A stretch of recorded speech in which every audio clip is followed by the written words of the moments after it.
Good afternoon, one and all.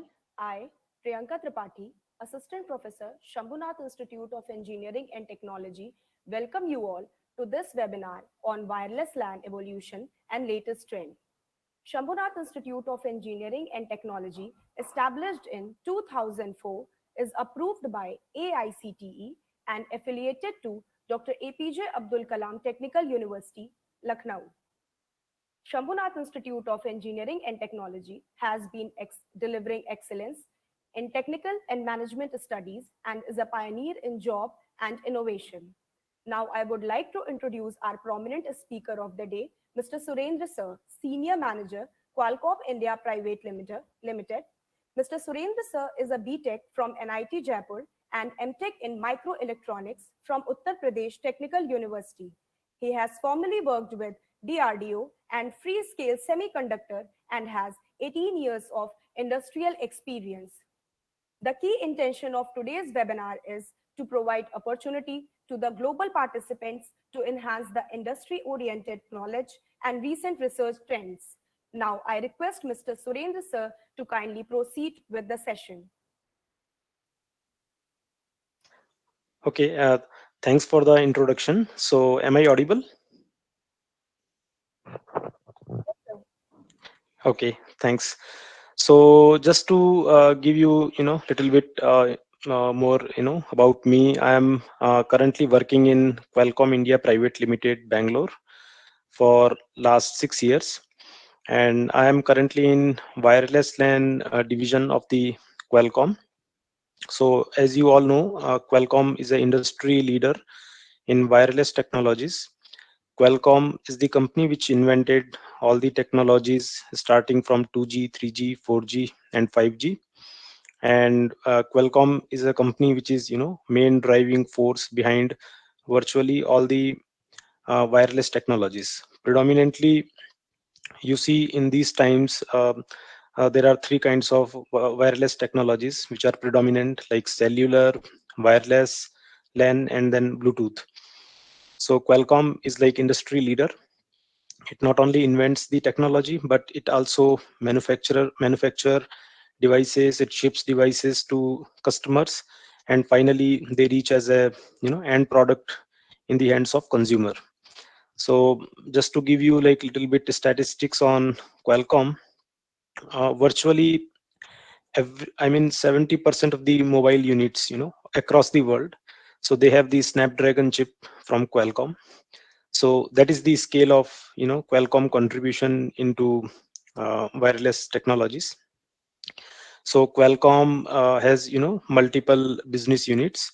So most prominent business unit of Qualcomm is manufacturing mobile and modems. So whatever mobiles you buy from market, be it from Samsung or any of the Chinese companies, Xiaomi, Vivo, Oppo, or even Apple. So we only have modem in the Apple phones, but for all other players, we have complete full chip solution, Snapdragon chip in the phone inside. So Qualcomm is the major supplier for mobile phones. So that's our predominant business unit. But other than modem and mobile phone, Qualcomm also is driving big time in other technologies. For example, wireless LAN. So there are very few players in the world like Qualcomm, Broadcom, Intel, and Marvel, which are manufacturing wireless LAN chips. So basically, the end products are like access points or routers, which you see in our home, and you also have a wireless LAN interface in your mobiles. So these are sourced by Qualcomm is a major supplier, and other than that, we also have many other business units like compute. So Qualcomm also manufactures chips for laptop market, mainly for Windows. So we have a tie-up with Windows, and there are several laptops which has chip sourced by Qualcomm. So in that way, we are like a competitor of Intel. And there are some more markets like RF front end, where Qualcomm has a $1 billion revenue every quarter. So it's a biggest supplier of RF front-end components in the world, and several other business units like automotive. So in automotive also, you see the infotainments in the car. So all those components, Qualcomm is a major supplier, and we have like $9 billion of revenue in the pipeline for upcoming 3 to 4 years. So yeah, I mean, in all, you can consider Qualcomm. I mean, it's a fabless company. So we get our chips manufactured by TSMC and Samsung company. So it's a fabless company, and across the world, it's you can say top two or top three major supplier of the semiconductor. So that's just the introduction about Qualcomm. And I'm working for last 5 6 years into wireless LAN. So today I'm going to talk about introduction of wireless LAN, and how it got evolved over a period of time, and what are the latest trends and research on wireless LAN. So hope you find this topic useful. So please feel free to intervene me if there are any questions. So let me share my presentation.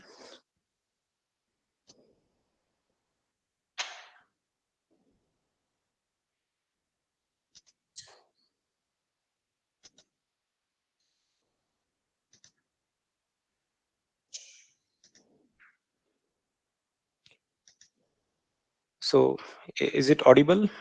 Is it visible, the presentation? Yes, sir. Okay, great.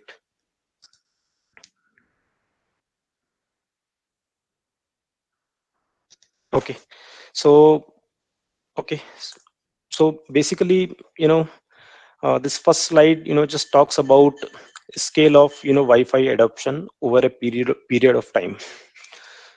So here you can see currently like 16 billion Wi-Fi devices are in use entire world, right? And there are 500 million global public access points. So this access points has Wi-Fi chip, and you know, uh, 63% of the total mobile traffic, it happens through Wi-Fi. So as you all know, in our mobile we have two ways of connecting to the internet. We can connect to the internet through the cellular or through the broadband Wi-Fi. So so I mean, Wi-Fi is the major contributor of the traffic routing, and yearly we have like 4 billion Wi-Fi devices getting manufactured, and this percentage is growing up with each year. And overall, right, since the from the beginning, we have like 37 billions Wi-Fi devices have been produced, right, from you can say 2000 or 2002, when first Wi-Fi devices came into the market. And our latest standard in the Wi-Fi is a Wi-Fi 6 standard. So Wi-Fi 6 standard is final draft is just completed about a year or year and a half ago, and you have 2.2 billion devices for the latest draft in the market. And there also, like, a new spectrum has been announced, 6 gigahertz spectrum. So that 338 million devices deploying in the new the new 6 gigahertz band. So I mean, you can see over a period of time how the Wi-Fi is deploying, and the scale, and it's generating a significant $1 trillion of economic value. Okay, so the major growth drivers for Wi-Fi market is increasing the need of robust network connectivity, adoption of Wi-Fi solutions in different verticals like education, healthcare, retail, e-commerce, IT, telecom. And we know the trends. I mean, in by 2022, 60% of the global mobile traffic will be offloaded to Wi-Fi, and 51% of the total IP traffic. So total IP traffic includes Ethernet connections as well. So you can say virtually 50% of the overall internet traffic is routed through Wi-Fi. So that's the scale of Wi-Fi. So I mean, the aspiration is simple. The intention of Wi-Fi is to provide best possible throughput with largest possible coverage area, and with least latency and least interference, and with maximum security. Because Wi-Fi range is limited, it's limited to 40 to 50 meters typically, but latest solutions, they have modes in which Wi-Fi can be operated across several hundred meters. So that way, they are really helpful in increasing the coverage area of the Wi-Fi network. Okay, so I mean, this is just slide showing you the adoption of Wi-Fi devices. So we had number of Wi-Fi devices 8 billion in 2016, which grown all the way till 22 billion in 2021. And this adoption is going to scale like this in many more years. So I mean, it's a key part of your life. And we have many generations of Wi-Fi standard. So Wi-Fi 4 standard was like being used for significant duration from 2007 till 2013-14. So I mean, we'll discuss more in detail about these standards. And then we had Wi-Fi 5 standard. So each standard is improving overall throughput and data rate from previous standards. They are deploying more and more bandwidth, more and more channels, um, so that we can solve the problem of density. And with the latest Wi-Fi standard, we also have 6 gigahertz band in the operation, while in Wi-Fi 5 we only had 2.4 and 5 gigahertz band operation. So now we have 6 gigahertz band also into operation.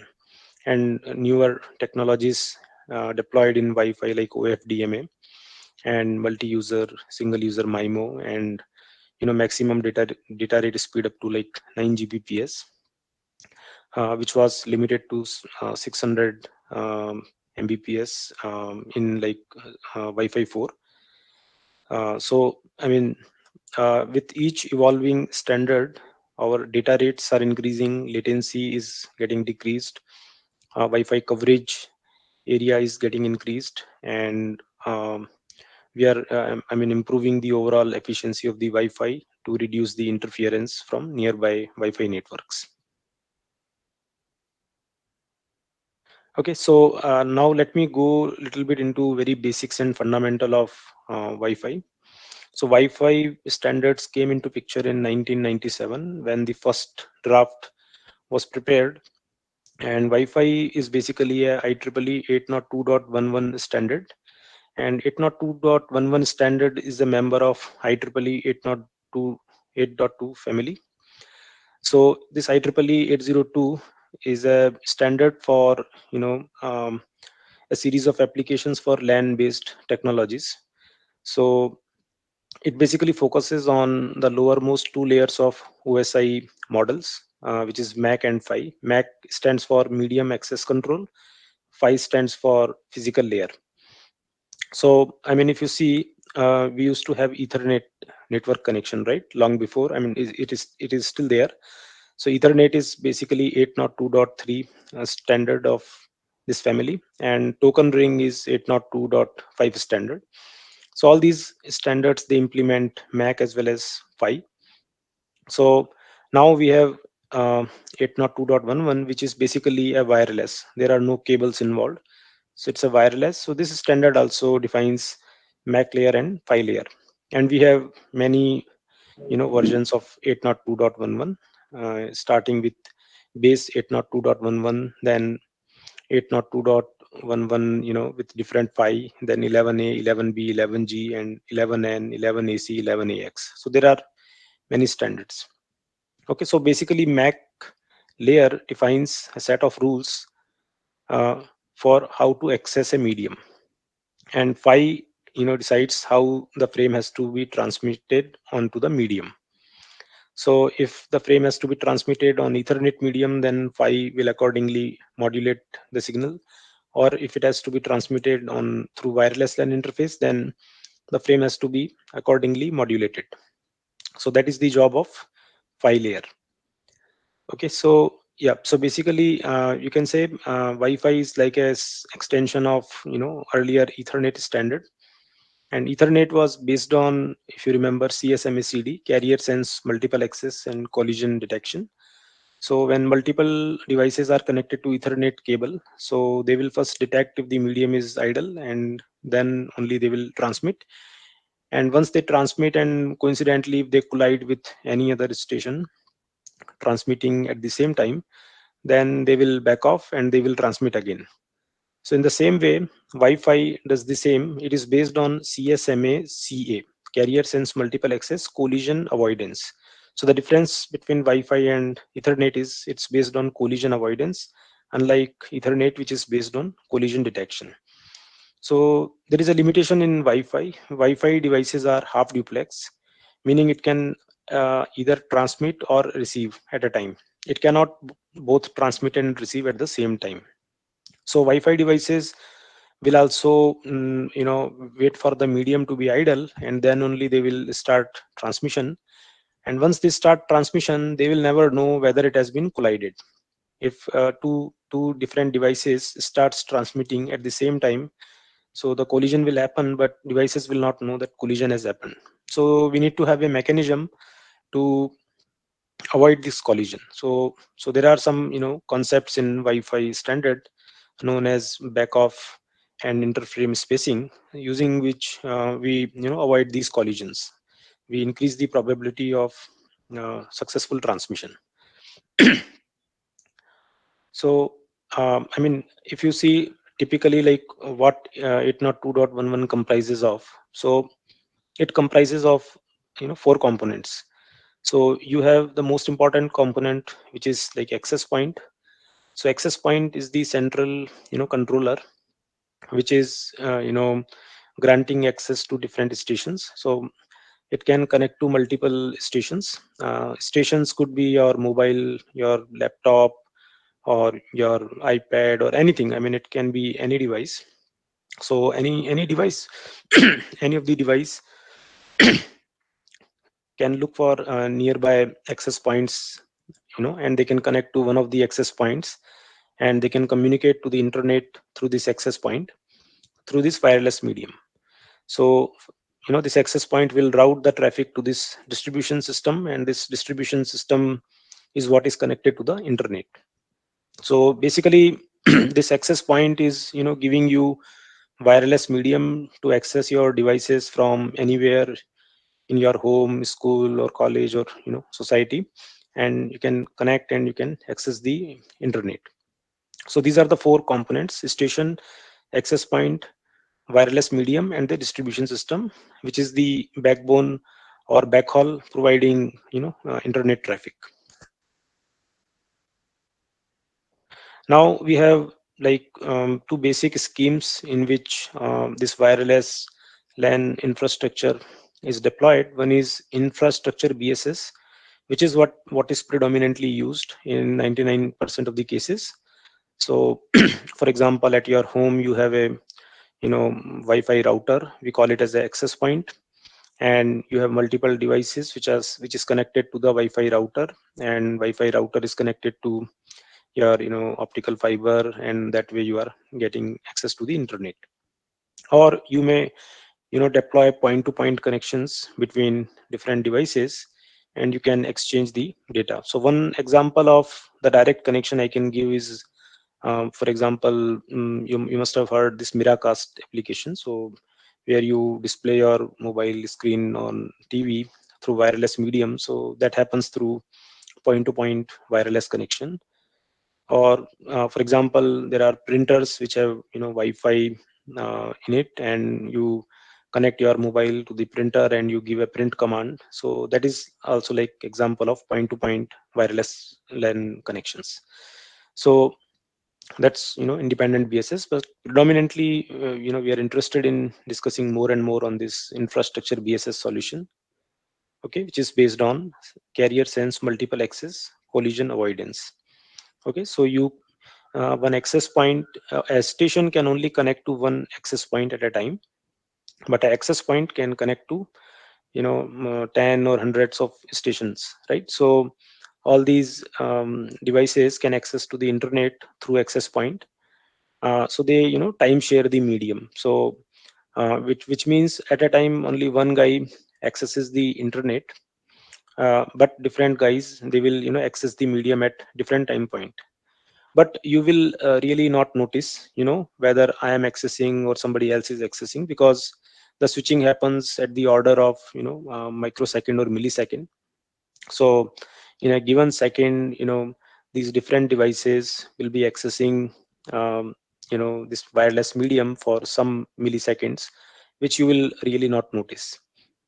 So it's like time shared between different devices, and the protocol is that the devices have to wait for medium to be idle before initiating any transmission, and they can only send one packet at a time.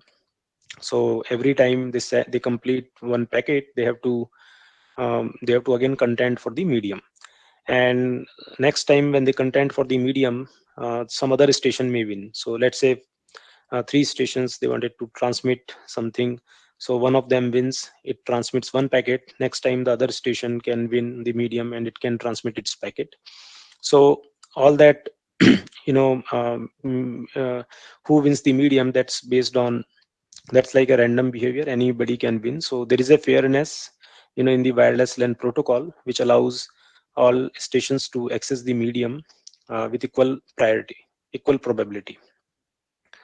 So yeah, so that's the basic scheme behind. Now there are two bodies which are useful for Wi-Fi development. One is IEEE 802.11 Standards Committee. So this defines standards. For example, original draft came in 1997, and then this draft had multiple amendments and revisions, and several enhancements came at different time points. Those enhancements were MAC layer enhancements or file layer enhancements or enhancement related to security or throughput, or many other, because Wi-Fi deployment kept increasing, and it became a predominant way to access to the internet. So a lot of enhancements kept happening, and newer standards were coming into the market. Like in 2002 we had 11A standard, then in 2003 we had 11G, then 11N, 11AC, and latest is 11AX. And the next version is going to be 11B. In short, we call it as a Wi-Fi 7. So in cellular world, you have like 2G, 3G, 4G, 5G, that basically the generations. So in the Wi-Fi world, we have similar, Wi-Fi 5 generation, 6 generation, 7 generation. So the latest going to be deployed is Wi-Fi 7 generation. And then there is a body known as Wi-Fi Alliance. So Wi-Fi Alliance is a body comprises of the leading industries or leading companies like Qualcomm, Broadcom, Intel, Marvell, Apple, and many other companies. So what they do is they define the interoperability test, and any device which goes into the market, any Wi-Fi device which goes into the market, they have to be certified by the Wi-Fi Alliance. So they have hundreds of stores across the world which has Wi-Fi test bed. Every device has to get certification from that Wi-Fi lab that it is interoperable with other Wi-Fi devices. Because at your home, you must have seen you have a Wi-Fi router from, let's say, TP-Link, but your phone is from Samsung or Apple. So both have Wi-Fi into them, so they must be able to connect to each other. So that's called as interoperability. So anybody who is manufacturing a Wi-Fi product complying to a particular standard, it must be interoperable with other Wi-Fi products from other companies. So that is taken care by Wi-Fi Alliance, and they have Wi-Fi test labs through which individual companies can certify their product. And if they violate any of the specifications of this standard, then it will be caught in the Wi-Fi certification, and they will not give the certification. So that's why you have these Wi-Fi logos in Wi-Fi devices. Okay, now like typically how this WLAN infrastructure looks like. So there is a term known as BSS, which stands for Basic Service Set. Okay, it comprises of a access point and any devices with Wi-Fi connection. So at your home, you have a access point, you have a BSS, which comprises of your wireless router and all the devices connected to that router. In our offices, the campus is really big and one access point is not enough to cover entire campus. So what they do is they deploy multiple access points in the campus, and all of these access points, they are connected to the same distribution system, and which goes through network controller to connect to the IP network. So basically when you go into the campus, you just connect to the whatever SSID. So this is called as extended service set, which has multiple APs. So you may have a basic service set here, you may have a basic service set here, but ultimately they are part of the same network, which is called as extended service set. So this is just to cover larger area, because the reach of a particular access point is like within 30 to 50 meters. So if your campus is really big, then we need to have multiple APs.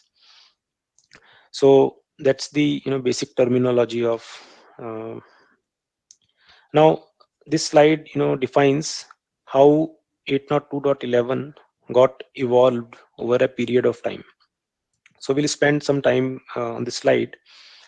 So so when the base specification came in 1997, so it was supporting only 2 Mbps throughput, maximum 2 Mbps throughput. We only had support of two data rates, 1 Mbps and 2 Mbps. That time they were using 2.4 gigahertz spectrum, which was unlicensed spectrum. So Wi-Fi, as you know, always uses unlicensed spectrum. We don't pay any fee for accessing this band, frequency band. So this has been freed up by FCC for unlicensed usage.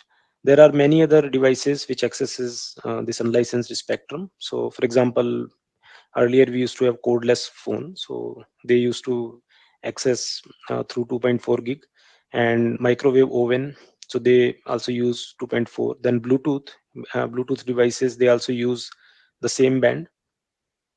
Okay, so basically there are many networks possible in this. So WLAN also uses. Now, so in 802.11b, next standard came, which started supporting till 11 Mbps data rate, and which was like high rate direct sequence spread spectrum. So this is the PHY technology deployed in these two standards, and they were using 22 megahertz of bandwidth. Then it became very popular. As soon as these Wi-Fi devices came into the market, it became very popular, because then you are not connected through the cable, and it's very easy to use. So there was a need to improve the data rate significantly, because at that point of time Ethernet was supporting pretty high data rate, and wireless LAN had to catch up. So they came up with 802.11a standard, which supports max data rate up till 54 Mbps. And in order to support such high data rate, they changed the physical layer, and which physical layer started supporting OFDM, orthogonal frequency division multiplexing, similar to like cellular world.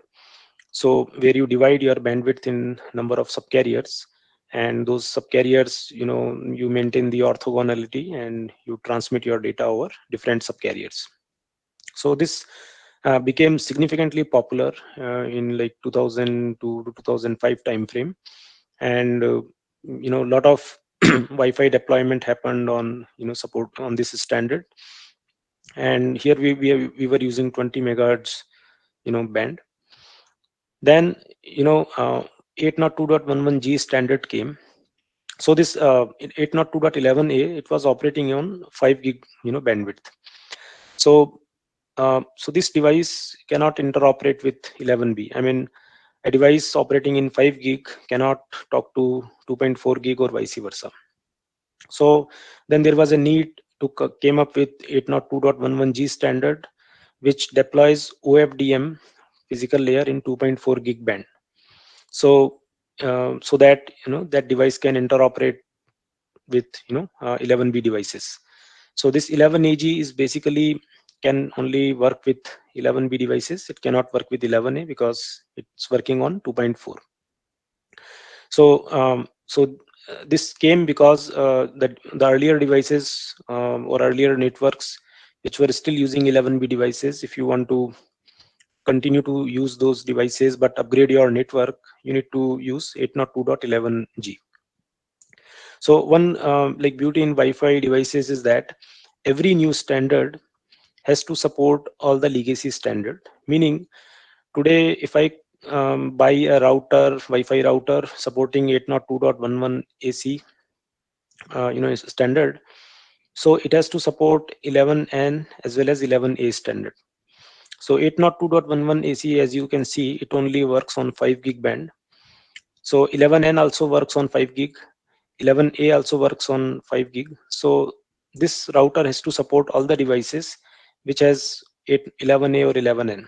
So let's say today you buy a 11 AC router and your phone is 4-year old which is using 11A OFDM Wi-Fi.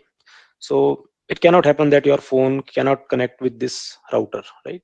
You never see such issues. You can always see wireless LAN is always connected. So that's why we need to make sure all the new standard supports the legacy standard, and that's why complexity grows.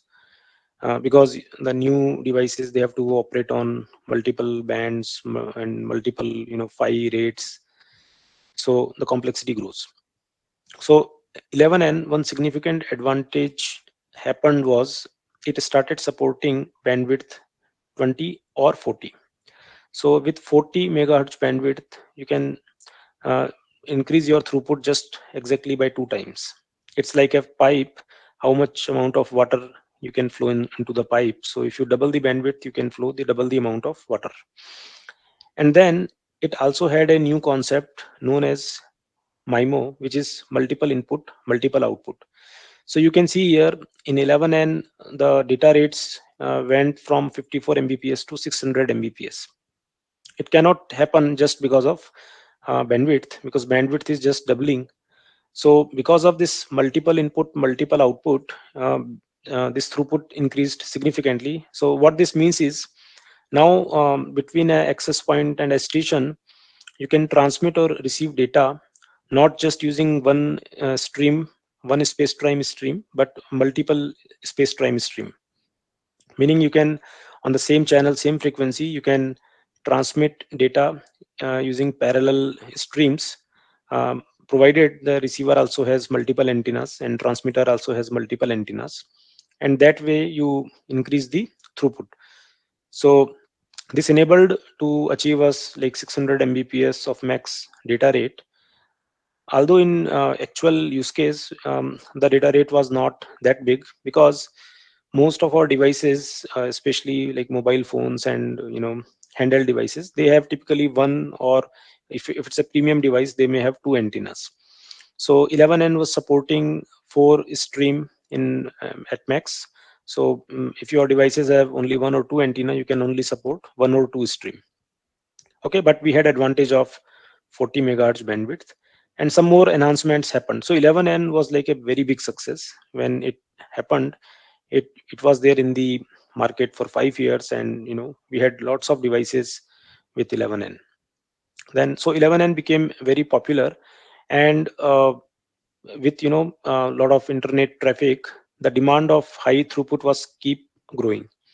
So now, so in 2014, IEEE body came up with this 11AC standard, which was theoretically supporting max throughput as 6.9 Gbps. And how it was supporting from 600 to 6.93, it is through increase of the bandwidth. So previously we were supporting 20 or 40 megahertz bandwidth. With this, we started supporting 20, 40, 80, and 160 megahertz bandwidth. So with 160 megahertz bandwidth, your overall bandwidth is just getting 4 times. And then it also had one significant concept, which is multi-user MIMO, which we will discuss. So multi-user MIMO basically means, till 11N, devices can only transmit from one, from AP to a particular station, or a particular station to AP. It's not possible that you transmit, AP from access point to multiple stations at the same time. So this had, a concept where parallel communication can be established from access point to multiple stations by means of MU MIMO, which means multi-user MIMO. And so 11AD is another Wi-Fi standard for 60 gig bandwidth. So there are not much deployment in 60 gig. So we'll not discuss much on this. Okay, so now here in this slide we are talking about the spectrum availability in various channels, in various bands. So in 2.4 gigahertz band, we have 83.5 megahertz unlicensed spectrum. So basically, this spectrum is divided in 5 megahertz channels. So there are like 16 or 17 channels. But for Wi-Fi, you need 4 adjacent 5 megahertz channel, which makes up 20 megahertz channel. So basically, you have 3 non-overlapping channels. So channel 1, 6, and 11, meaning channel 1, 2, 3, 4 together will make 20 megahertz, and channel 5 we will leave it for to safeguard. And then 6, 7, 8, 10 will form another channel of 20 megahertz. 11, 12, 13, 14 will make another 20 megahertz channel for Wi-Fi, which means your devices can operate in either of these channels, 1, 6, or 11. Okay, so if let's say you and your neighbors, they have the access points, they might be working on the same channel or different channel. If they are working on different channel, they are completely isolated from each other, right? So there are no dependency. But if both the houses, they have access points working in the same channel, then there could be some interference problems between them. Because of which your throughput could be impacted. But usually that doesn't happen, because there is a distance from one home to another home, and then there are walls, so your Wi-Fi signal has to cross multiple walls, and by the time it reaches to other home, the signal will be really bleak. And in the Wi-Fi, they do the channel sensing, so they assume that your channel is busy only when it has a signal, power greater than minus 62 or minus 82 dB. So if channel is coming with less power than that, then it's not going to interfere. But that can cause, if the distance is really short and there is a simultaneous internet access is happening in both the homes, so they can collide, and you may have some intermittent network speed issue.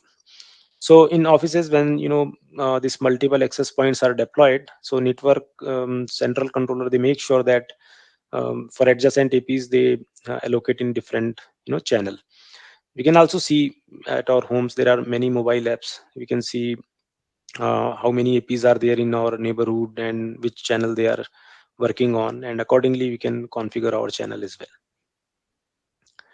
Okay, and in 5 gigahertz spectrum also, the advantage is we have many more channels. Like in 2.4, we have only 3 non-overlapping channels, but in 5 gigahertz we have, I think, 25, 26 different channels. So it's, significant bandwidth. But some channels are restricted because these radars are operating in these channels. So Wi-Fi devices, they can operate in these channels, but they need to periodically detect for radar transmission.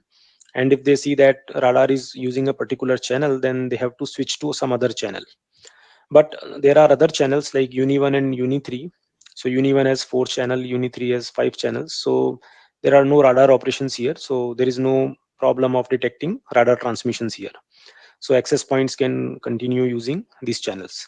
So 5 gigahertz spectrums were freed by FCC, and it really helped Wi-Fi deployments. So nowadays, when you buy the newer routers, they have support of both 2G and 5G. So when you connect your mobile, so you can see two options whether you want to connect to 2G or 5G. So the advantage of 5G will be you will get greater speed, and there will be less interference so from your neighbors.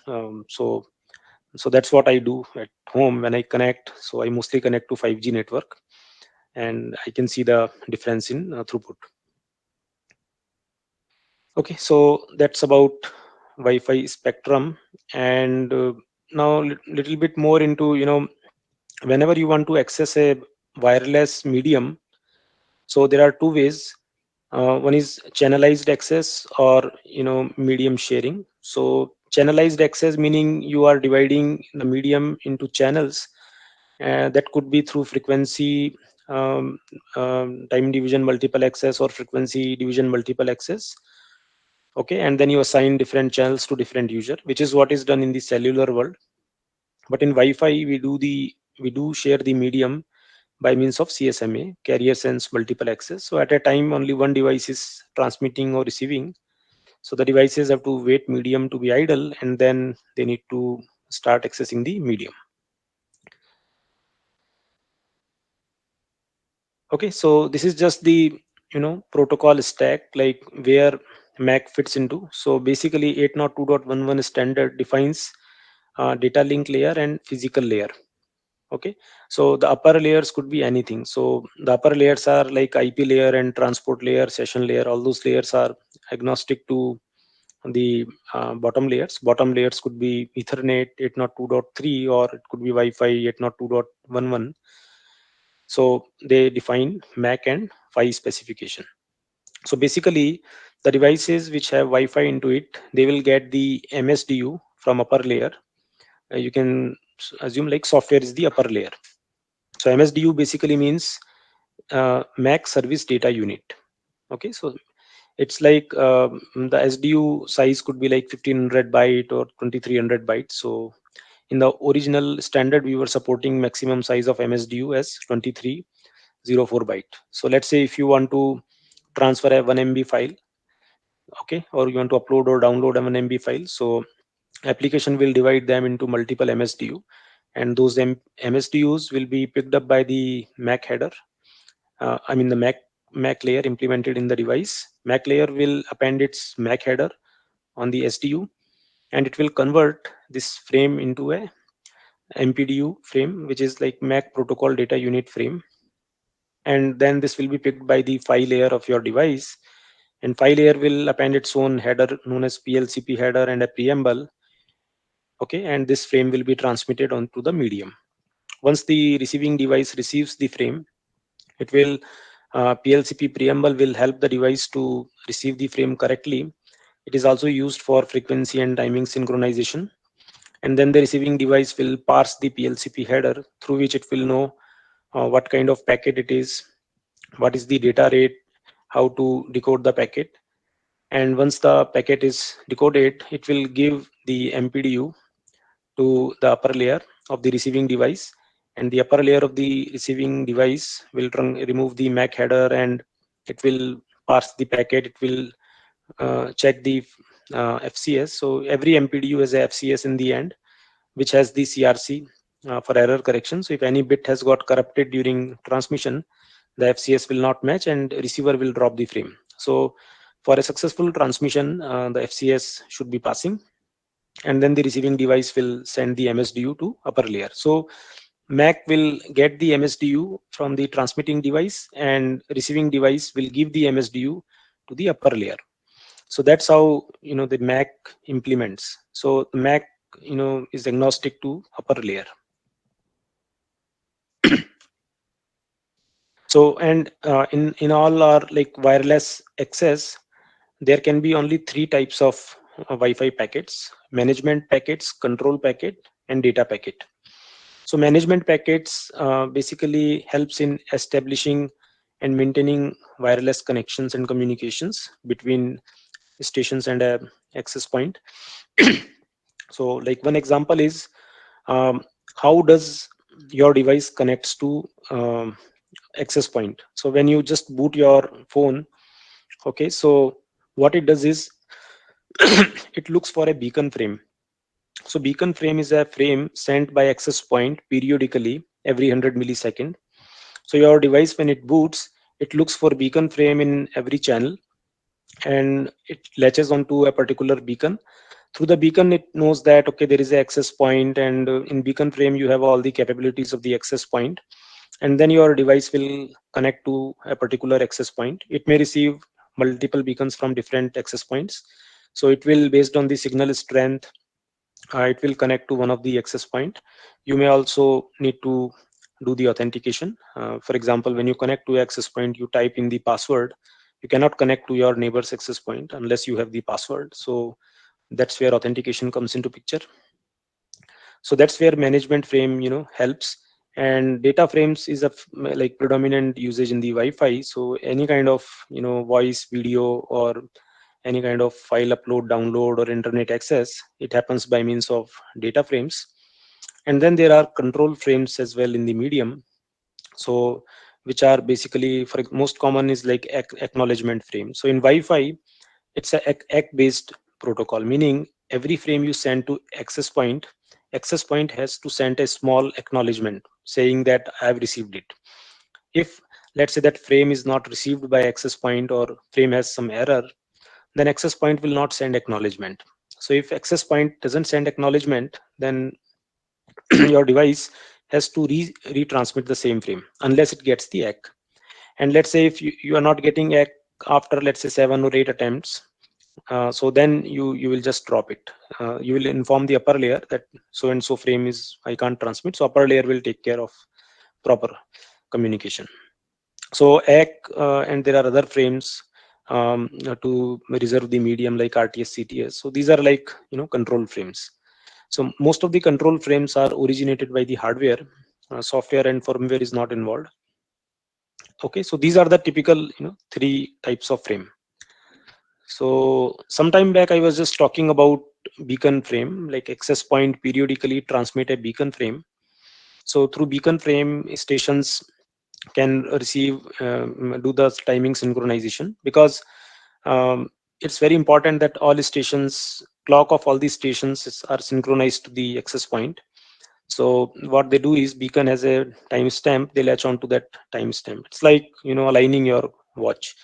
You may have few minutes of difference in your watch and your friend's watch. So if you want to align, you will just say okay, let's align the time.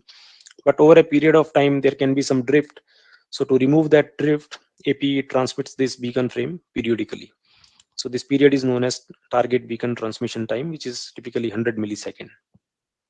So it really helps in AP discovery. Whenever you boot any device, you look for, the device looks for beacon frame from different access points in different channels, and then it decides which access point to join. Okay, so basically, so this is how transmission happens. Let's say you have 2 stations. When I say stations, stations is like any handheld devices or any device accessing internet or anything through access point. So let's say a particular station is doing some transmission.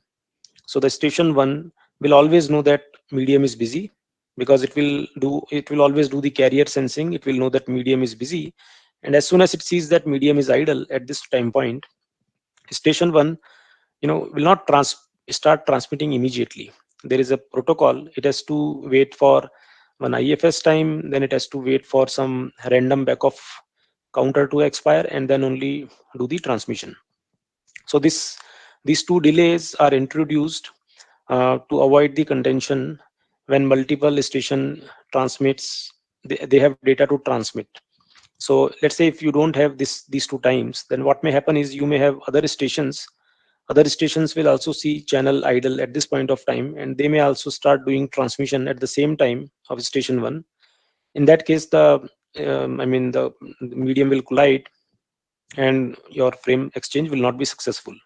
So in order to guarantee that a collision doesn't happen, we introduced a random backoff. So this backoff time is different for different station. It's a random value. Let's say this random value is between 0 to 15. So your station gets a value 3, other gets a value 7. So you will wait for 7 slot times other guy will wait for 16 slot, 7 slot times. So, but your slot will expire first, so you will transmit here. So as soon as you transmit here, the other station who's waiting for its backup to expire will see that medium is busy again. So it will, it will sit idle. I mean, it will not interfere with your transmission. So by these two mechanisms, we ensure that minimum collision happens in the medium. So first time is known as interframe spacing time, which is a fixed time, and backoff time is a random value. So let's take a small example. Hope you can see my screen. So let's take a small example. Let's say we have a station, you have some data to transmit. So you saw the medium as idle, so you were waiting for some fixed time, which is 34 microsecond. And then you generate some random number, which is, let's say, 3. You wait for 3 slot times, and then you transmit your frame, and then the receiver will give you acknowledgement after shifts time, which is 16 microsecond, because receiver will take some time in responding, but this time is fixed. Every device has to transmit the ACK frame after shifts time. So once you receive the ACK, next time when you have second packet to transmit, again you will repeat this process. Okay, so this time, let's say you are generating a random number 5, so you will wait for 5 slots and then you will transmit. So at this time point, other stations can also come into picture. They may also have their own diffs and this counter, so they may also access the medium. So one of them will win. But it can also happen that uh, they are colliding. I mean, if other station also getting 5 as a random number, then other station can also collide. So in that case, you will not get any ACK. But the chances of collision will be really less because it's a random number. So having a same random number in two different devices, the chances will be low. So that's how, we get, I mean, we sort of minimize the collision probability and we access the medium. Okay, so this is like another illustration of two stations working at the same time. So let's say station 1, station 2 both saw medium as idle. They had packet to transmit, so they will wait for diffs time. Station 1 had value as 3 for backoff counter. Station 2 had value 5. So this guy will win first. It will start the frame transmission. So what station 2 will do is it will sense that medium is busy. So it will suspend its counter, and it will suspend the counter until medium becomes idle again. So once the medium becomes idle again at this time point, it will again do diffs wait for diffs time, and then it will resume its counter, which was 3. So it will become, now this time station 2 will win. It will do the transmission of the frame, and station 1 will sense the medium as idle, so it will suspend its counter. So that way it's like a fairness, I mean, different station, they will get equal opportunity to access the medium. Okay, but there may be some collisions sometimes. So those things are possible, and every frame has to be acknowledged. That's a mandatory, and in one go you can only transmit one frame. Next time when you want to transmit again, you have to wait for diffs time. Okay, so so can somebody tell me what's the time now, how much time I have?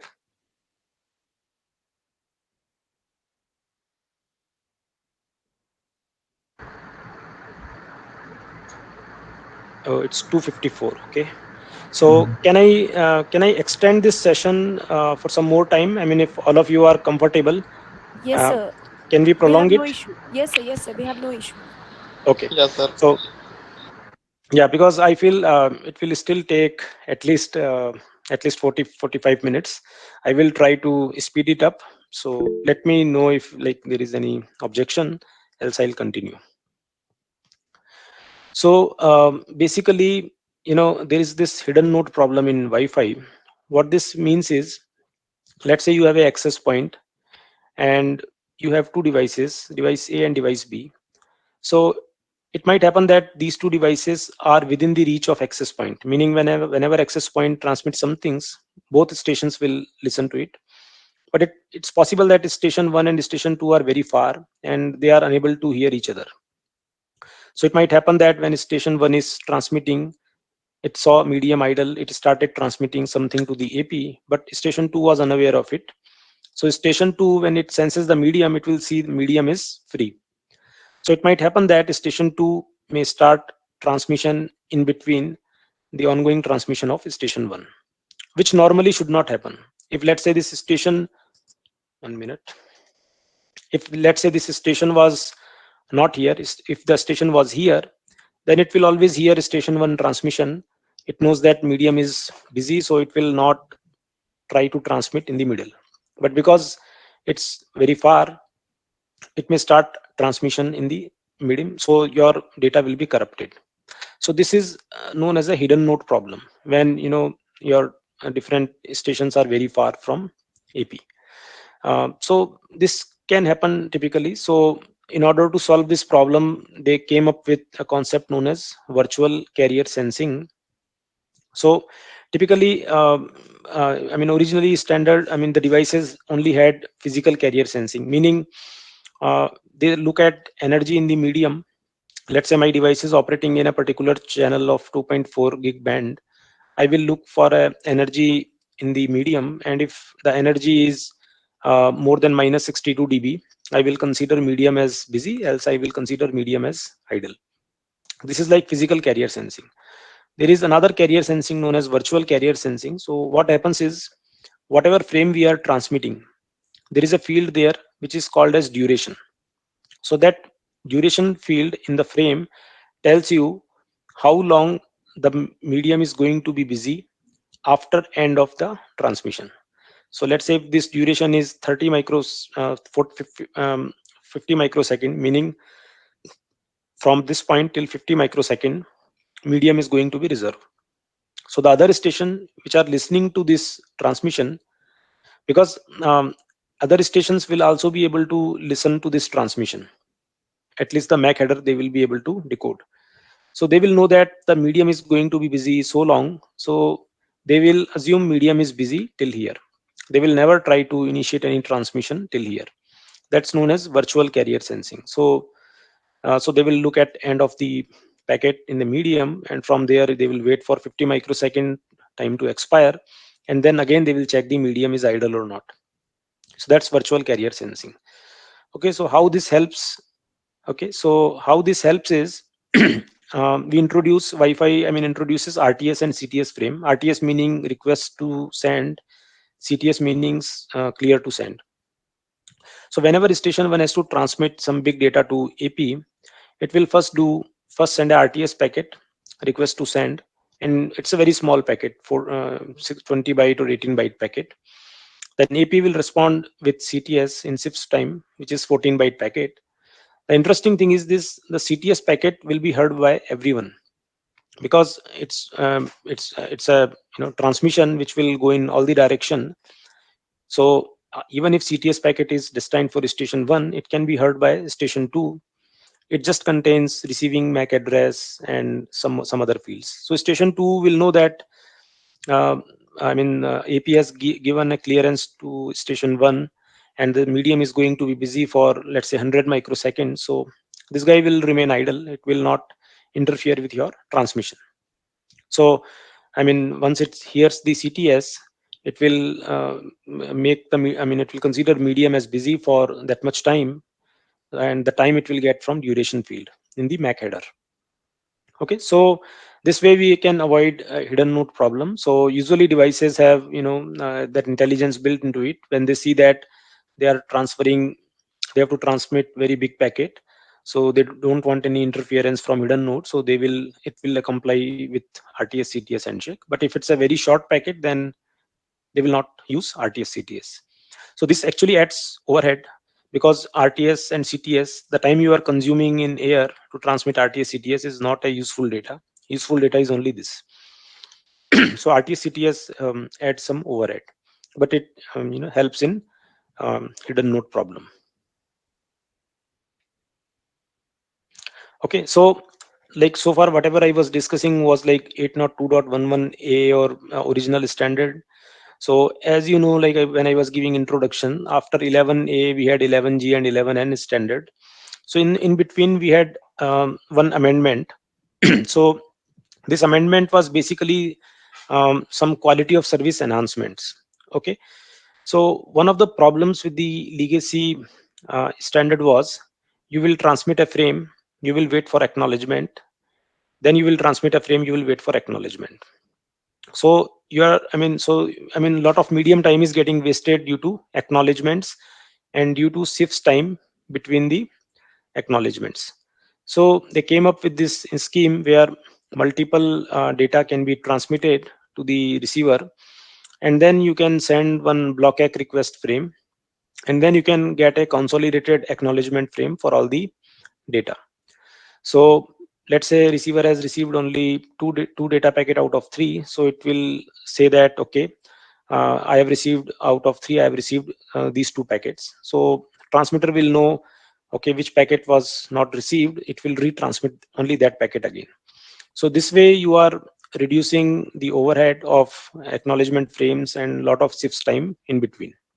So this announcement came in 11E, and then one more very important announcement came in 11E, which was quality of service. So legacy standard was not discriminating in the packets of type voice or video or background or best effort. So assume a scenario, you are watching a movie over YouTube.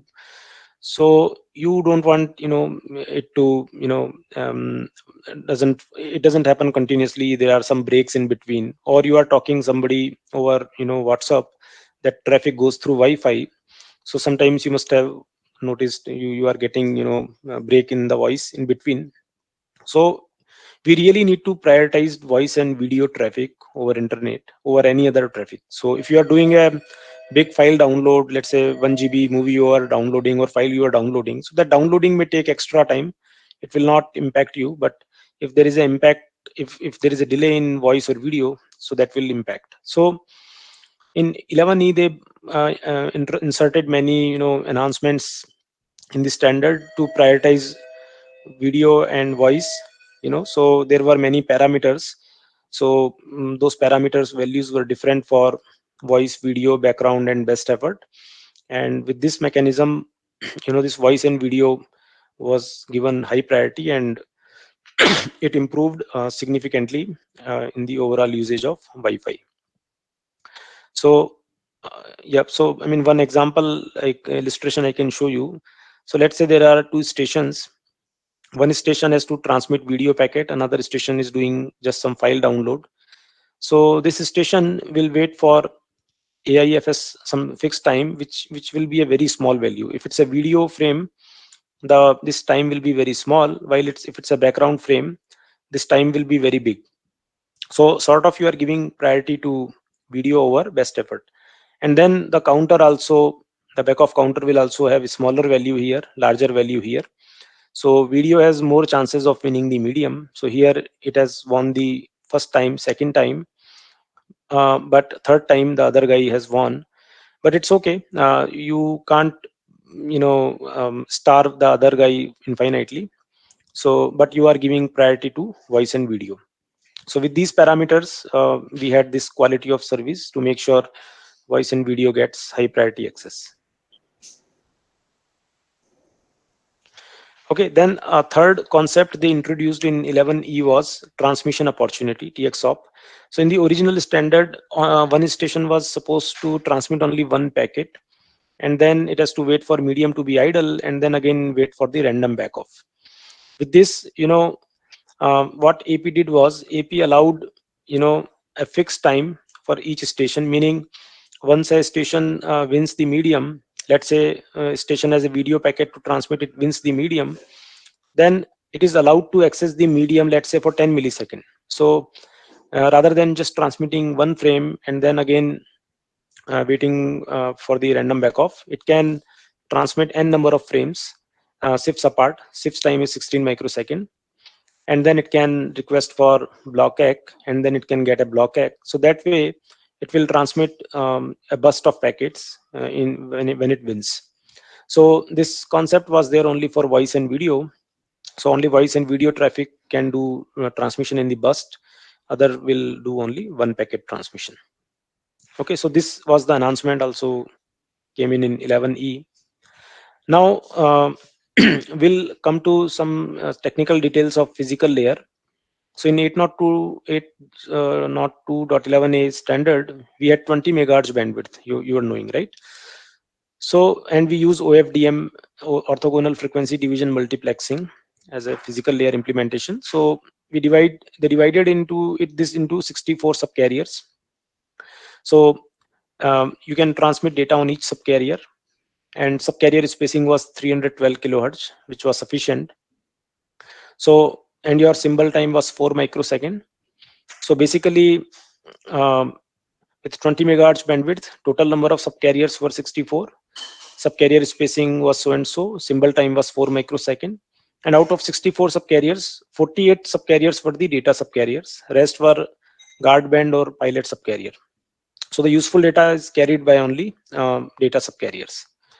So with this, we had different types of data rate we were supporting. So 11A maximum data rate we were supporting as 54 Mbps, minimum was 6 Mbps. So how do we compute 54 Mbps? It's very simple. So we have this quadrature amplitude modulation. So this basic specification was supporting till 64 QAM. So 64 QAM means you can transmit 6 signals on a particular 6 bits on a particular subcarrier. Okay, 2 raised to power 6. So you have 48 subcarriers, data subcarriers. Each subcarriers can carry 6 bits, meaning total it can carry 288 bits. And there was this coding rate for error correction, etc. So there was some redundancy.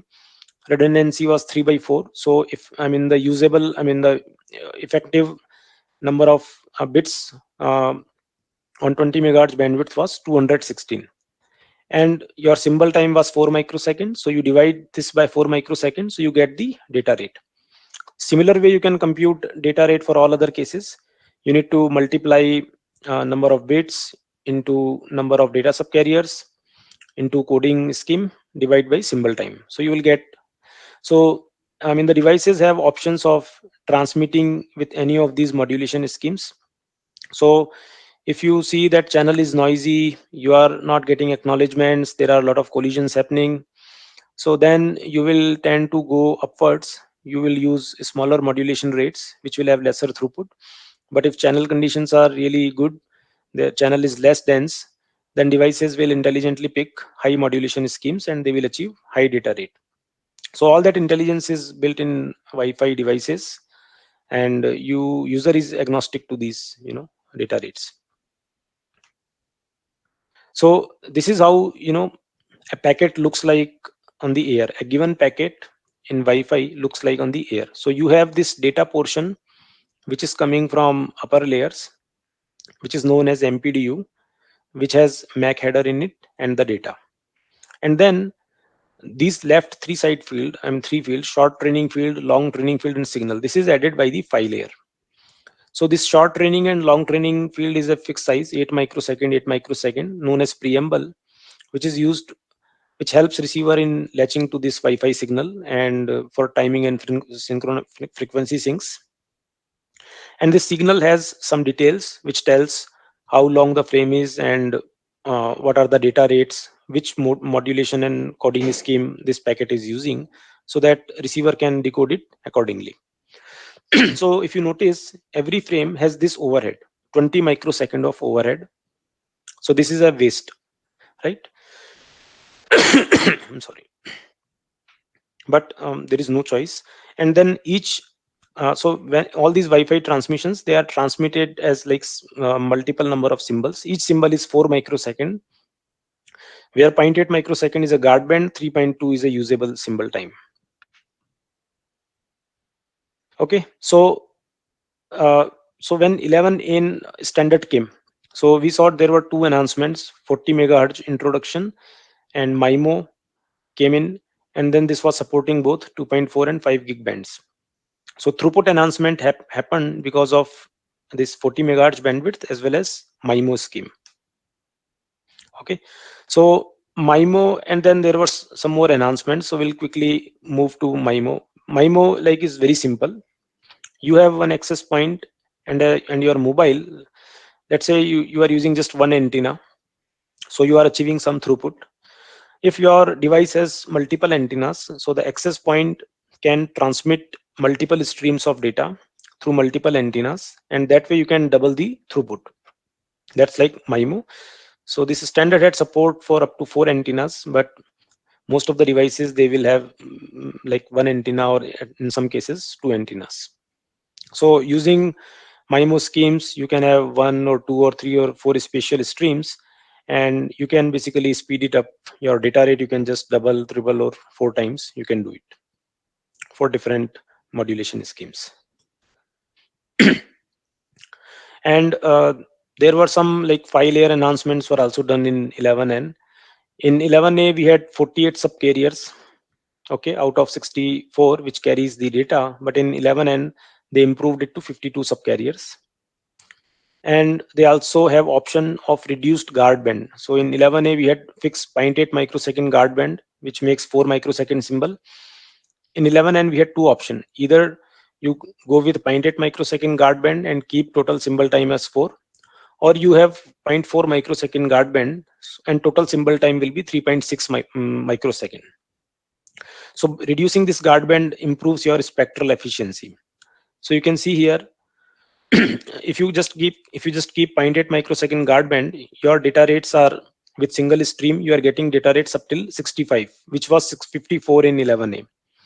And if you use for a short guard, then your data rates are reaching till like 72. So there was significant enhancement in spectral efficiency by these 5 enhancements.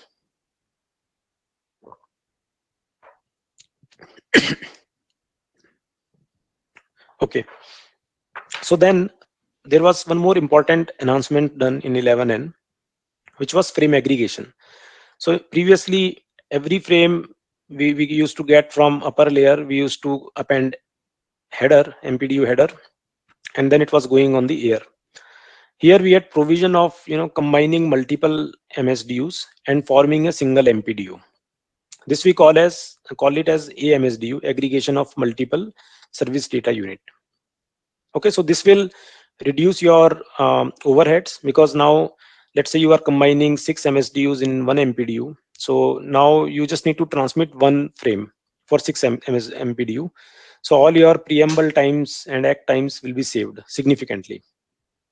Okay, so maximum support was till 8K bytes.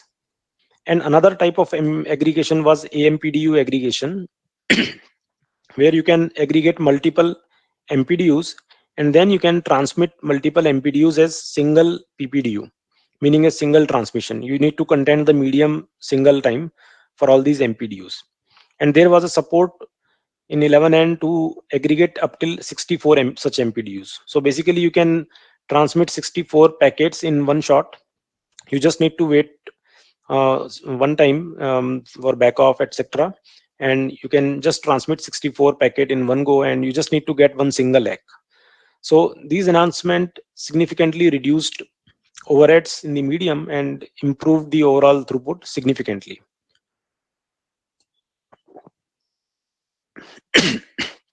So here we were allowed to transmit till like 64K MPDU. And then another enhancement done in 11N was block ACK, which I introduced some time back. So rather than transmitting a data and then waiting for ACK, transmitting a data waiting for ACK, you can transmit multiple datas and then request a single ACK using block ACK request frame and get a block ACK frame. And in 11N, this was further improved, because in 11N you had AMPDU aggregation possible. So all these AMPDUs can be aggregated in one shot, and you don't even need to send bar frame. I mean, the receiver can just reply with block ACK for all these frames. So there was a provision for that. So that way you have reduced so many overheads. You are doing MSDU aggregation, you are doing MPDU aggregation, then you are just getting ACK immediately after the 6th time. You are not sending bar frame. So a lot of overhead, we kept on reducing to improve the throughput. Okay, so we have like touched till 11N. So 11AC,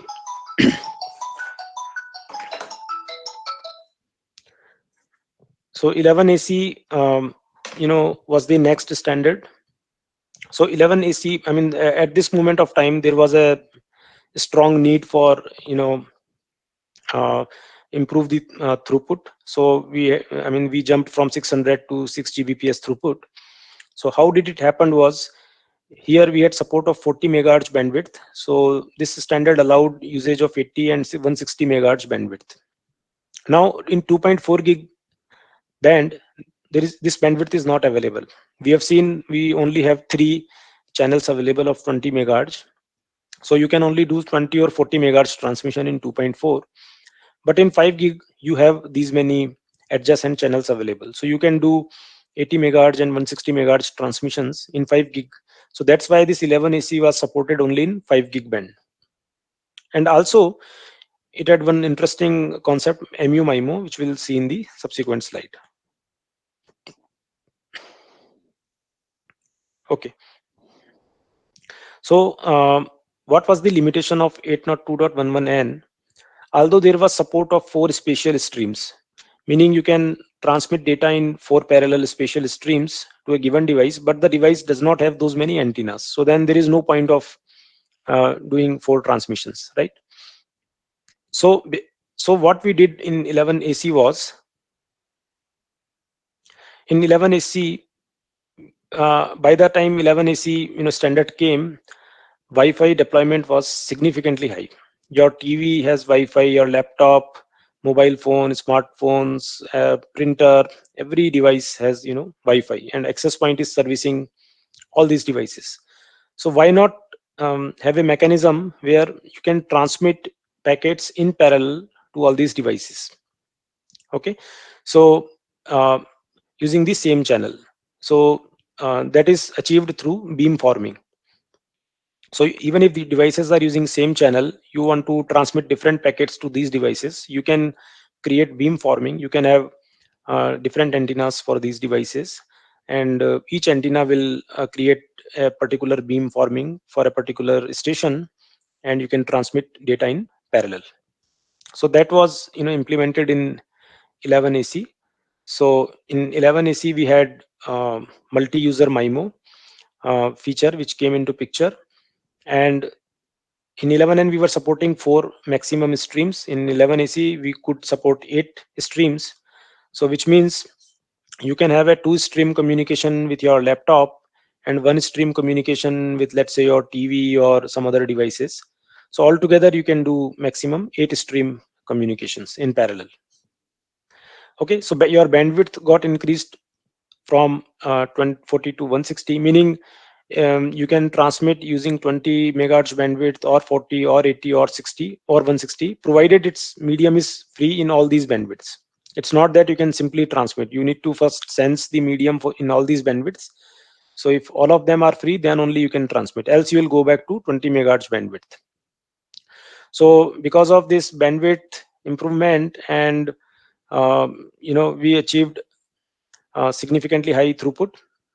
There were some announcements in number of data subcarriers, and then there was a announcement in modulation and coding scheme. In 11A we were supporting maximum 64 QAM, meaning you can have 6 bits transmitted on one subcarrier. In 11N we also had support of 256 QAM, quadrature amplitude modulation, which is 2 raised to power 8, meaning you can transmit 8 bits in a single subcarrier. So because of this 256 QAM and this bandwidth and data subcarrier, maximum throughput we can achieve, and 8 streams, maximum throughput we can achieve is like 6.9. But practical devices was not having this much of throughput, because 8 stream was not working out very well, and even 2 stream, 4 stream transmissions were less. Okay, but this MIMO feature was very helpful. MIMO basically meaning you can transmit to multiple devices at the same time. So that was useful, although this feature had some overhead, sounding overhead, because of which it was not a great success, but yes, it was much better than what it was before. Okay, so this is how MU-MIMO looks like. You have a AP and you have multiple stations, so it creates a beam using different antennas, and different stations, they latch onto that signal, and they are able to decode those signals. While in 11N you can only transmit to a single station at a time, but you can use multiple streams, but multiple streams you can only use if you have multiple antennas. Okay, so I think till 11 AC, I mean, Wi-Fi was a great success, but the demand of high more throughput was kept on increasing. The reason is very simple. Now Wi-Fi is everywhere. So I mean, in your college you may have a Wi-Fi, so there will be few hundred devices will connect to those Wi-Fi, so everyone will access data to internet. So Wi-Fi deployment was significantly high. So one problem we started facing with, when number of stations were increasing. Okay, when number of stations are increasing, your aggregated throughput was reducing. With less station, throughput was more. With more stations, throughput was really low. It was going low. This became a big bottleneck. Okay, so you can see here. Okay, so your throughput is going from 200 to 80 Mbps here, or 60 Mbps to 25 Mbps here, as number of client is increased, and this is the aggregated throughput. Now, what is the reason for this? I mean, the reduction. So the reasons are many. Uh, so basically, what happens when multiple stations comes into picture? There will be lot of collisions. The chances of collisions will increase, and then because of collisions, what will happen is different stations, they will do RTS CTS transmission. So RTS CTS is a overhead. It will have lots of preamble, lots of shifts time, lots of act time. Because of that, your overall throughput will be less. Like here you can see in this simple example, let's say you are doing a frame transmission using RTS CTS. So what a station has to do, a station will first wait for some fixed time known as AIFS. Let's say it is 34 microsecond. Then it will wait for contention window back off to expire. Let's say it is some time, 5 slot, meaning 45 microsecond. And then you will transmit RTS frame. So RTS frame will have a legacy preamble of 20 microsecond. Then it will have your RTS frame. And then after shifts time, you will get a CTS frame, which will again have a 20 microsecond legacy preamble. And then after shifts time, you will transmit your actual packet. So again, you will have a preamble of 20 microsecond in your packet. And then this is your actual packet. Where do you see VHTP is your actual packet. And after shifts time, you will get the acknowledgement frame, where again you will have a legacy preamble and block egg. So basically, your transmission is happening in the medium from 0 till like 350 microsecond, but your actual data is only for 25 or 30 microsecond in the medium. So rest of the time is just going, wasted in a lot of preamble and this thing. This all happened because of medium access. Multiple stations are accessing the medium. So significant enhancements and improvements were done in 11AX protocol on top of 11AC to get away with all these problems. So one of the most good advantage was improvement was 11AX allowed a effective mechanism by which access point can simultaneously transmit data to different stations. Okay, so especially short packets. I mean, so in this, if you see, if your packet is really very long, right? If this is a problem only with the short packet, because short packet will have transmission time in the order of 25 to 50 microsecond. But let's say if you are doing aggregation of 64 mpdu, each mpdu is 8k byte, then your usable time will be like 1 millisecond. So if you waste, let's say, 100 microsecond for 1 millisecond packet, you will not bother too much. But if you waste 100 microsecond for just 20 microsecond packet, then it's like a big wastage. So for short packets, there was like big wastage. So we had some mechanism in 11ax by which all the short packets ap can, for different packets for different stations, all the short packets can be sent simultaneously in one shot, so that way you can save significant overhead. So that we call it as OFDMA, mm, OFDMA MIMO.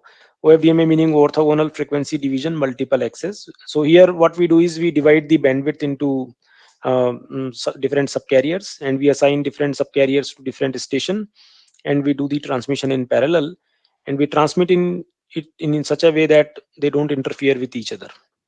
And another big enhancement done here was long range support. So legacy devices you will support till like 50 meters, but with this extra cyclic prefix and support in this standard, now we support range as like 200 300 meter as well. So this is known as Wi-Fi 6. So the newer Wi-Fi 6 devices, they will have longer range support as well. So these were the two big enhancements in 11ax. So I will skip this slide, and the next standard which is currently under implementation and discussion and draft is getting finalized is Wi-Fi 7.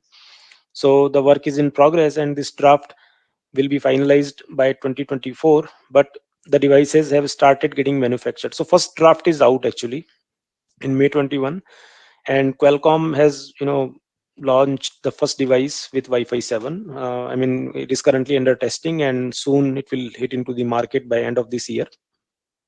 So this builds on top of 11ax, and you can see here the key enhancements done in the Wi-Fi 7 standard is we have support from 320 megahertz channel bandwidth, which was like 160 till 11ax.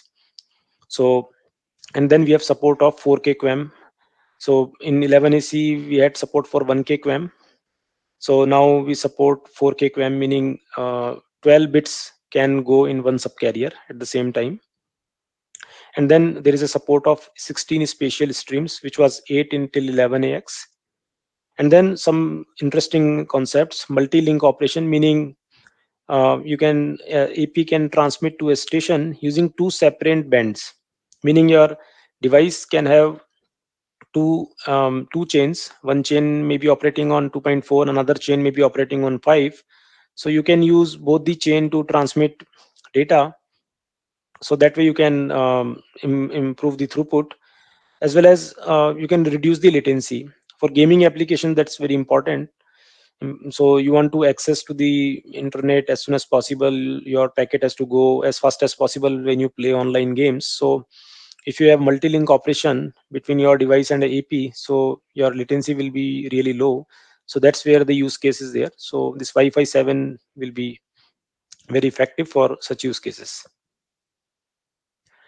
Okay, so this is just slide depicting the kind of throughput you get. So here it just puts some graph like for 256 QAM or 1K QAM or 4K QAM, how your data rate changes, and if you have one stream or two stream, how your data rate changes. So 4K QAM support is there in Wi-Fi 6 and 7. So Wi-Fi 7 has and 320 megahertz support is there only for Wi-Fi 7. So you can see here your uh, Wi-Fi 7 will give you much high throughput than legacy devices.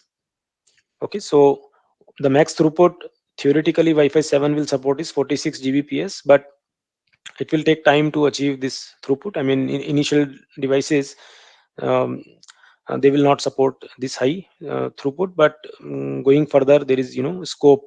It can happen in the future. So I think that's all. Is my like end of my presentation. So probably it was too fast, but I think it was necessary for me to cover this evolution and how the wireless LAN standard got evolved over a period of time, and where we are as a latest announcement. So yeah, with this yeah, I'm available for any question and answers. Yeah. Students, if you have any question, you can ask.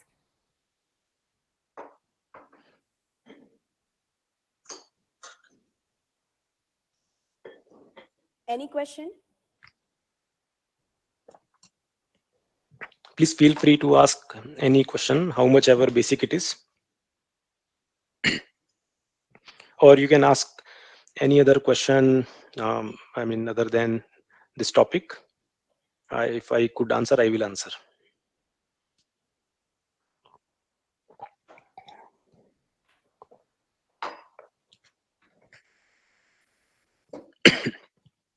Sir Yeah, please. Sir जो beckoning system होता है हम्म। इसमें किस तरह के नए technique या नई रिसर्च यूज की जाती है कि बीकनिंग टाइम को रिड्यूस करने के लिए या और किसी चीज के लिए Okay. इसमें किस तरह की रिसर्च हो सकती है? आप ये जो बीकन फ्रेम की बात कर रहे हैं जो अभी वाईफाई में हाँ, हमने देखा। जी ओके, तो बीकन जी फ्रेम में एक्चुअली बहुत ज्यादा ओवरहेड नहीं है, क्योंकि ये बीकन फ्रेम हम we transmit once in 100 millisecond, right? And this beacon frame, इसकी जो साइज है, I don't remember exact size, this size is few hundred bytes. So this beacon frame takes around, you can say 50 microsecond or some 50 to 100 microsecond on air, and that too depends upon the data rate. So if you transmit beacon frame on high data rates, it will take less time on air. So it's not a big overhead. और beacon का main purpose होता है AP discovery. So whenever any device they boots, they need to receive beacon from access point to know कि how many access points are there in my nearby area, and then I have to connect with them.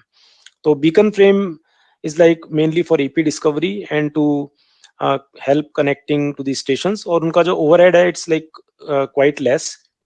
So beacon frame is not a worry for this thing. So but overall what we can do is we can increase the beacon periodicity. अभी जो beacon periodicity 100 millisecond है, that we can further increase, तो उसमें beacon overhead और भी reduce हो जाएगी. नहीं सर, मैं ये जानना था जैसे कि स्लीप मोड में सिस्टम है Right. कोई मोबाइल, Right. तो उसको वेक मोड में लाने के लिए भी बीकनिंग का ही प्रयोग हो रहा है? बिल्कुल करेक्ट है, वेरी गुड क्वेश्चन. तो अगर हम बहुत रैपिडली बीकन डालेंगे तो हमारा मोबाइल स्लीप मोड में कम समय में रहेगा. Very good question.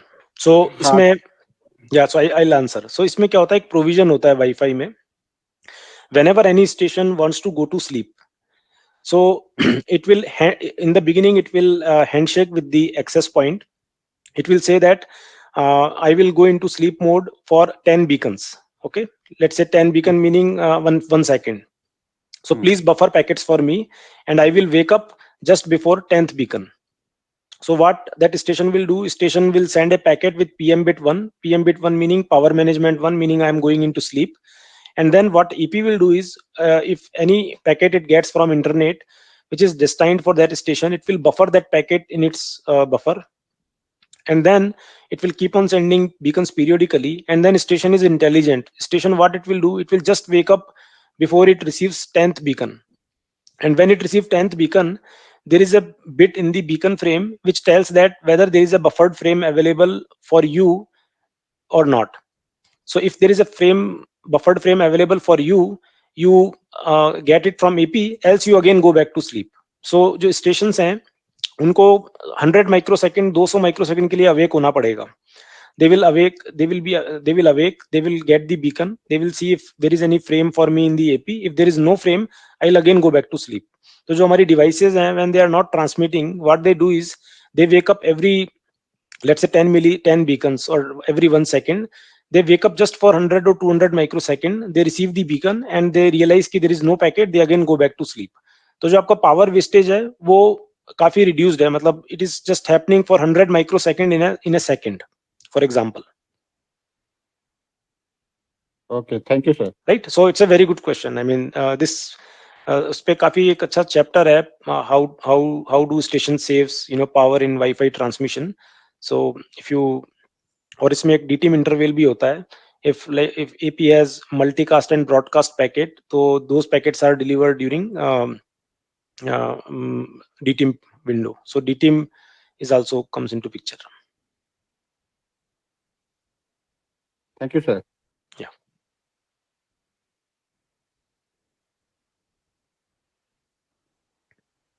Any questions?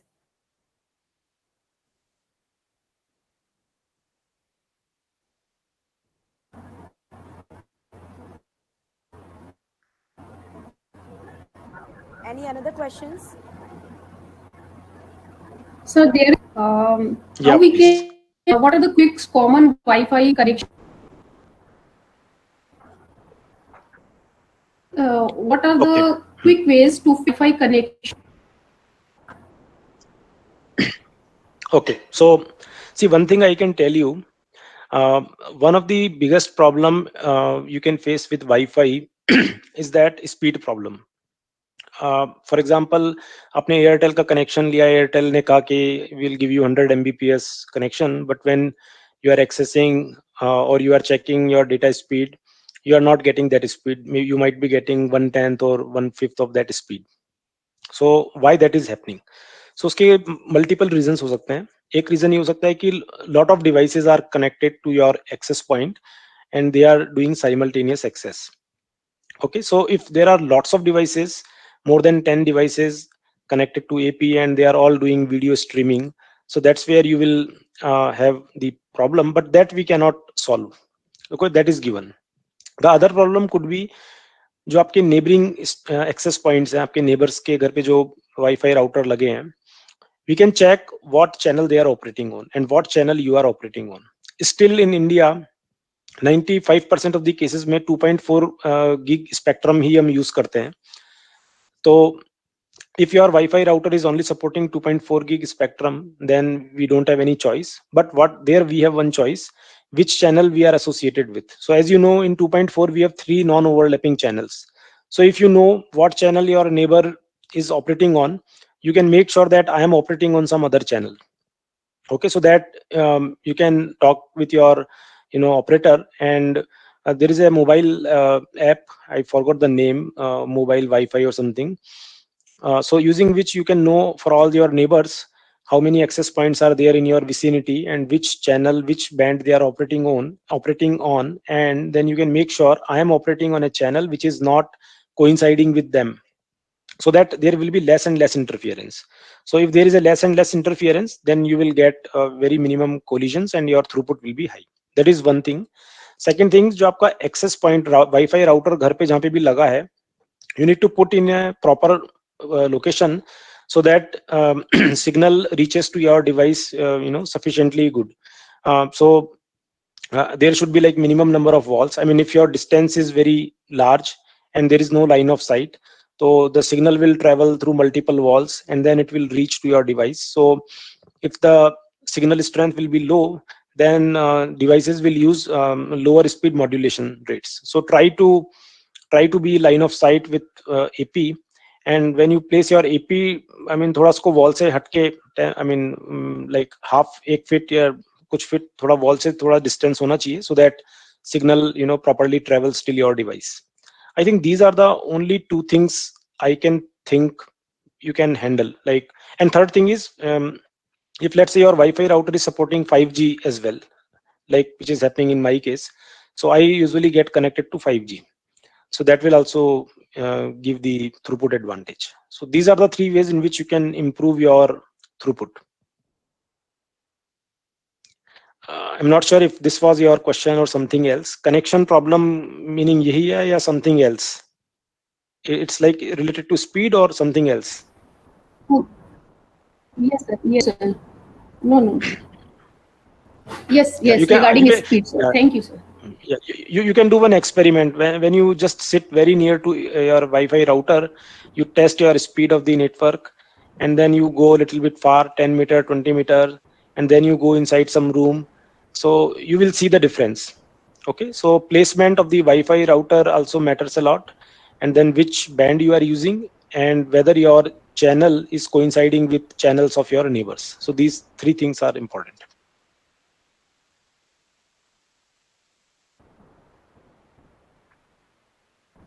Okay, sir. Thank you, sir. Okay. Thank you so much. Yeah, thanks. Dean SIT request all the joiners of this webinar to kindly turn on the camera. Please turn on the camera.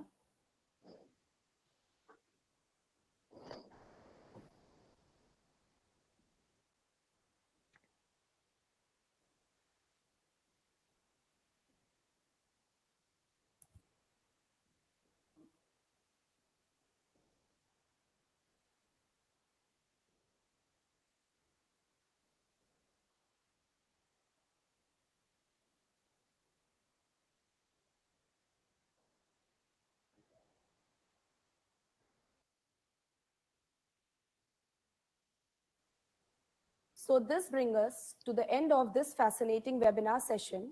I extend gratitude to Mr. Surendra Sir for sharing the research, contribution, and highlights of the cellular births and the wireless evolution. I am also grateful Dr. R.K. Singh Sir, Director SIET, all the respected deans, HODs, faculty members, and students for their contribution and interest. Thank you. Thanks for inviting me, and it's really a great honor for me getting an invitation for this webinar, and it was really nice experience, and I look forward for more such future webinars, and I will be happy to discuss more and more on wireless LAN or any other topics. Thanks a lot.